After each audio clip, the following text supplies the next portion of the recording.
In the light off history ইতিহাসের আলো YouTube চ্যানেলে সকলকে শুভেচ্ছা জানিয়ে শুরু করছি বেলজিয়ামের উপনিবেশ। সাম্রাজ্যবাদ এবং উপনিবেশবাদের বিস্তারে বেলজিয়াম। ইউরোপের উপনিবেশিক রাষ্ট্রগুলির মধ্যে বেলজিয়াম ছিল একটা গুরুত্বপূর্ণ নির্ণায়ক শক্তি। বেলজিয়ামের রাজা দ্বিতীয় লিওপোল্ড আফ্রিকায় উপনিবেশ বিস্তারের ক্ষেত্রে উল্লেখযোগ্য ভূমিকা পালন করেন। স্ট্যানলির কথা আমরা জানি, তিনি কঙ্গো আবিষ্কার করেছিলেন এবং বেলজিয়ামের রাজাকে তিনি খুশি করতে পেরেছিলেন, যার ফলে বেলজিয়াম কঙ্গো উপত্যকা দখল করলে আফ্রিকার বন্টন শুরু হয়।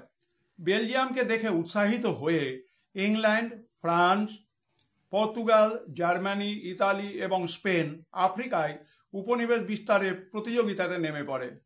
আফ্রিকাতে রুয়ান্ডা এবং বুরুন্ডি 1922 থেকে 1962 সাল, চীনের তিয়েনজিং 1902 থেকে 1931 সাল, এই সমস্ত জায়গার উপরে বেলজিয়ামের কর্তৃত্ব প্রতিষ্ঠিত হয়।